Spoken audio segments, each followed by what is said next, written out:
लेकिन अवधेश का रुख करेंगे। अवधेश, आपके पास अगला सवाल। बिल्कुल रोहित जी, बहुत महत्वपूर्ण सवाल है। चुनौतियों भरा साल था, ऐसे में बुनियादी सुविधाओं में किस तरीके से काम हुआ और कौन कितना बेहतर रहा। सवाल ये था कि बिजली, पानी, सड़क जैसे बुनियादी सुविधाओं के मामले में मायावती, अखिलेश यादव और योगी आदित्यनाथ में किसे बेहतर मानते हैं। तो 54% लोगों का मानना है कि बिजली, सड़क, पानी के मसले पर योगी आदित्यनाथ ने बेहतर काम किया।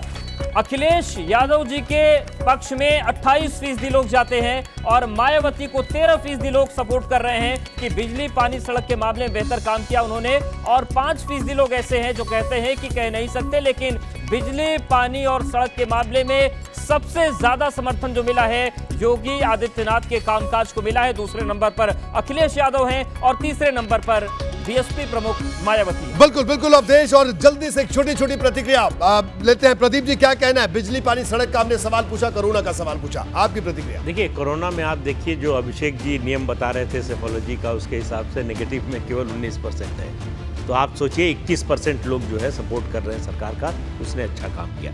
लेकिन रोहित जी देखिए, ऐसा है कि ये ओपिनियन पोल है, एग्जिट पोल नहीं है। जी बिल्कुल। ओपिनियन पोल जो है वो उसमें जो सीट और वोट प्रतिशत के आंकड़े हैं, ये सब मिलाकर एक इंडिकेशन है, दिशा बताते हैं। और दिशा ये है कि योगी सरकार वापस आ रही है। तो ये इसमें जो है आमतौर पर ओपिनियन पोल गलत नहीं होते, जो डायरेक्शन बताते हैं। बड़ा रेयर होता है कि उसका उल्टा हो जाए। तो आंकड़े क्या होंगे ये तो चुनाव नतीजे के बाद हम लोगों को पता चलेगा। आज पता नहीं, केवल अनुमान लगा सकते हैं। लेकिन दिशा के बारे में एक बात जो है निश्चित रूप से स्पष्ट दिखाई दे रही है कि, और दूसरा विकास के काम में आप देखिए कि 1 साल कोरोना में गया, 1 साल अभी सरकार का बाकी है, फिर भी अगर 54% लोग कह रहे हैं कि योगी आदित्यनाथ बेहतर हैं बाकी 2 पूर्व मुख्यमंत्रियों से इस मामले में, तो उनसे उम्मीद, मैं फिर बात कह रहा हूँ, देखिए इस पूरे सर्वे का अगर आप ये निचोड़ देखना चाहें तो ये है कि सरकार से उम्मीद है। बिल्कुल बिल्कुल प्रदीप जी, तो ये आपका कहना है। अभिषेक जी, आपका रिएक्शन इस पर क्या है? और हमारे साथ अभिज्ञान प्रकाश में जुड़ गए वरिष्ठ पत्रकार, उनका रिएक्शन भी लेंगे। लेकिन उससे पहले अभिषेक मिश्रा साहब, क्या कहना है आपका? तो ये है कि सरकार से उम्मीद है। देखिए, जो भी डेटा आया है, मैं कहना चाहूंगा कि बहुत गंभीर सवाल हैं आज भी जो जनता के मन में है। जो बातें कही गई थी, जो बिजली, सड़क, पानी की बात है, हमें याद होगा कि एक्सप्रेसवे की बात कही गई थी कि हम समाजवादी सरकार से कम वक्त में बना के दिखा देंगे। ये चैलेंज योगी आदित्यनाथ जी ने स्वयं दिया था। हमने 23 महीने बनाया था, आज 4 साल की सरकार पूरी होगी, आपके सामने नहीं है। मैंने पहले भी कहा गड्ढा मुक्त उत्तर प्रदेश होगा, ये घोषणा कई बार हो चुकी है। आज भी, अभी भी इस समय घोषणा हो चुकी है कि 31 मार्च तक लखनऊ गड्ढा मुक्त हो जाएगा। मैं एबीपी से उम्मीद रखूंगा कि वो जब वक्त आएगा तो वो दिखा देंगे। तो इस तरीके से देखिए, जितने भी हमें डेटा पॉइंट्स चाहिए, चाहे सड़क की बात हो, चाहे पानी की बात हो, चाहे बिजली में आप मुझे बता दें कितना नए मेगावाट बिजली इन्होंने प्रोड्यूस की। एक भी मेगावाट नया बिजली का पावर प्लांट नहीं लगा है। रिन्यूएबल एनर्जी में डिप आई है, जो कंजम्पशन है पर कैपिटा बिजली के कंजम्पशन में, उसमें डिप आई है। बिजली का रेट 4 साल में 4 बार बढ़ा है। तो ये आज जो ओपिनियन पोल की बात अभी प्रदीप जी ने कही, मुझे लगता है निश्चित रूप से ये ओपिनियन पोल है और इसका फाइनली जो रिजल्ट पे, नतीजे पे इंपैक्ट आएगा वो नहीं आएगा। बिल्कुल, हम अभिज्ञान के पास चलेंगे। अभिज्ञान प्रकाश, आपका क्या कहना है? किस तरह से आप देखते हैं जो इस सर्वे आया है सी वोटर और एबीपी गंगा का, बीजेपी को बढ़त है और कोरोना काल में योगी का किया हुआ काम लोगों ने उसको सराहा है, और इसके अलावा और भी तमाम मसलों पर हमने बात की। लेकिन मैं जो मूल सवाल थे 2, आप देखिए वोट प्रतिशत में थोड़ा सा कमी आई है, सीटों में कमी आई है, लेकिन सरकार बीजेपी की बनती हुई दिख रही है अगर आज चुनाव हो। क्या कहना आपका ओवरऑल? 2 इंपॉर्टेंट पॉइंट, क्योंकि अभी सुमित के साथ मैं इस पोल से गुजर चुका हूं।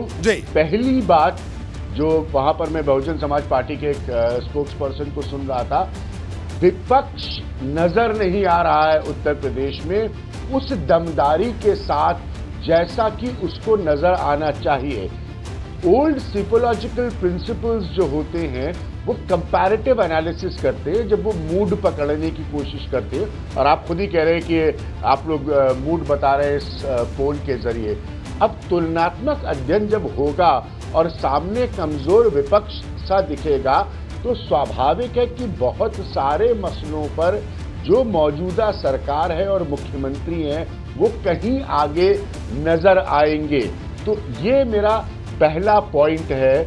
और दूसरा पॉइंट मेरा यह है कि अगर इन मसलों पर मौजूदा मुख्यमंत्री और उनकी सरकार आगे नजर आ रही है और विपक्ष को खामियां नजर आ रही हैं जो कि वो जनता को नहीं बता पा रही है, तो ये पोजीशन ऑफ एडवांटेज, ये लाभ की जो पोजीशन है, ये आगे और मिलेगी भारतीय जनता पार्टी को और वहां के मुख्यमंत्री को।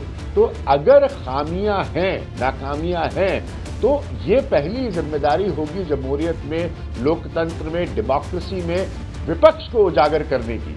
जो मुझे लगता है, मैं अक्सर लखनऊ यात्रा करता हूं, जो मुझे लगता है नहीं नजर आ रही है। इसीलिए बहुत सारे मुद्दों पर पॉइंट्स हैं विपक्ष के पास, लेकिन वो कन्वे नहीं कर पा रही है। लोगों को जरूर मानना है कि उन पॉइंट्स पे, जैसे कोरोना की हैंडलिंग, अभी मैंने कुछ देर पहले ये बात आपके चैनल पे कही कि कोरोना एक ऐसी स्थिति है जिससे पहले कभी नहीं देखा गया था। अब इस पर भी तुलनात्मक अध्ययन हो रहा है, मुझे उससे ऐतराज नहीं है, लेकिन मैं उसको नेचुरली 100% सही नहीं मानूंगा, क्योंकि कोरोना जैसी सिचुएशन ही पहले कभी नहीं आई थी, न पूरी दुनिया ने कभी देखी थी। फिर भी बहुत सारे ऐसे मसले हैं जिस पर इस सरकार के काम की सराहना हो रही है, क्योंकि अगर कमजोरी है तो वो उजागर विपक्ष अपनी तरफ से नहीं कर पा रहा है। मायावती जैसे नेता, मैं साफ कहना चाहूंगा, नजर ही नहीं आते किसी पॉलिटिकल स्पेक्ट्रम में हाल के अगर कुछ समय को हम देखें। बिल्कुल बिल्कुल बिल्कुल अभिज्ञान, तो ये स्थिति है। और बिल्कुल आपने कहा कि मायावती जैसे नेता नजर नहीं आ रहे, वो कभी कभार महीने में एक बार नजर आते हैं, एक प्रेस कॉन्फ्रेंस करते हैं, एक तरफा अपनी बात कहते हैं और चले जाते हैं।